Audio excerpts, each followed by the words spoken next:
41:5-6-7 రాత్రి వేళ కలుగు భయమునకైనను పగటి వేళ ఎగురు బాణమునకైనను చీకటిలో సంచరించు తెగుళ్ళకైనను మధ్యాహ్నమందు పాడు చేయు రోగమునకైనను నీవు భయపడకుందువు.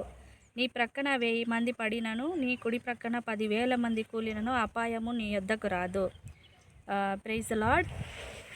యెహోవా దేవుడు ఇక్కడ ఏం చెప్తున్నాడంటే, నీ పక్కన 1000 మంది పడినా నీ కుడి పక్కన 10,000 మంది పడినా కూడా అపాయము నీ యొద్దకు రాదు. హల్లెలూయా. ఎందుకంటే యెహోవా మన తోడున్నప్పుడు ఏ అపాయము మనకు రాదు. Praise lord.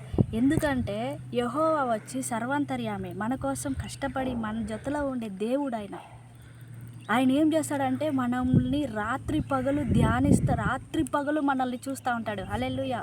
ఇంకా మనం వాక్యంలో చూసినట్టయితే కీర్తనలు 23లో చూద్దాం ఏముందని.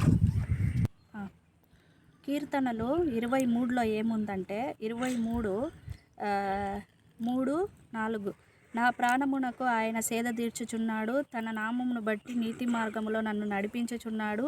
గాఢాంధకారపు లోయలో నేను సంచరించినను ఏ అపాయమునకు భయపడను.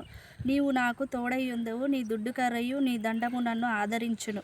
నా శత్రువుల ఎదుట నీవు నాకు భోజనము సిద్ధపరచెదవు.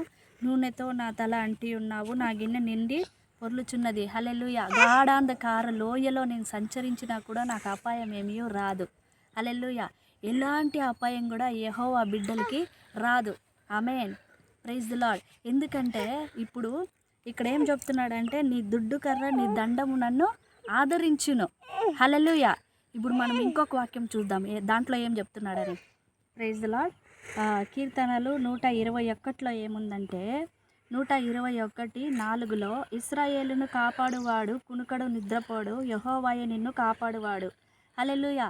ఇశ్రాయేల్ని కాపాడేవాడు కునుకడు నిద్రపోడంట. మనల్ని కాపాడేవాడు కునుకడు నిద్రపోడు. మన కోసం ఆయన ఎప్పుడు కూడా మేల్కొనే ఉంటాడు. నా బిడ్డకి ఏమవుతుందో, నా బిడ్డకి రక్షణ కావాలని ఎప్పుడు కూడా దేవుడు నిద్రపోకుండా మన కోసం కాచుకొని ఉన్నాడు. చూడండి, పగలు ఎండ దెబ్బ అయినను రాత్రి వెన్నెల దెబ్బ అయినను నీకు తగులదు. ఏ అపాయము రాకుండా యెహోవా నిన్ను కాపాడును.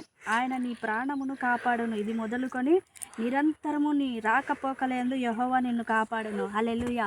ఇంత మంచి వాక్యం ఎక్కడైనా ఉంటుందా అండి? మనల్ని ఎప్పుడు కూడా దేవుడు ఆదరించేవాడు, మనల్ని కాపాడేవాడు. మనల్ని చూసే ఆయన వచ్చి ఆయన ఎప్పుడు కూడా నిద్రపోడు, కునుకడు. ఎప్పుడు కూడా ఆయన మనకి సహాయంగానే ఉంటాడు. మనుషులైతే మనకి సహాయంగా ఉండలేరు. హల్లెలూయా. హల్లెలూయా. ఇప్పుడు ఇంకొక వాక్యంలో మనం చూసుకుందాం.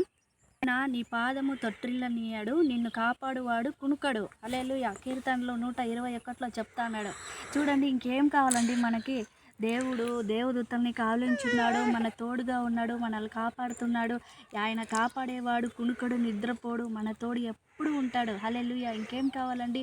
1000 మంది నీ కుడి పక్కన 10,000 మంది నీ ఎడం పక్కన పడినా కూడా నీకు ఏ అపాయము రాదు. రాత్రి వేళైనా పగటి వేళైనా ఎలాంటి ఎండ దెబ్బ వాన దెబ్బ ఎలాంటిది కూడా మీకు తగలకుండా ఆయన కాపాడుతున్నాడండి. ఇంకేం కావాలా? ఇంతకన్నా కాపాడేవాడు మంచి కాపరి మనకు దొరుకుతాడా అండి? హల్లెలూయా.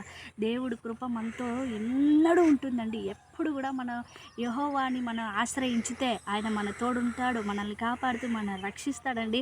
చూడండి, వాక్యాలన్నీ ఏం చెప్తుందంటే, ఈరోజు ఇది మొదలుకొని నువ్వు ఎక్కడంతా పోతావో నేను నీకు తోడుగా ఉంటా, నీకు కాపరిగా ఉంటా, నిన్ను కాపాడుతాను. ఎంత మంచి వాక్యాలండి.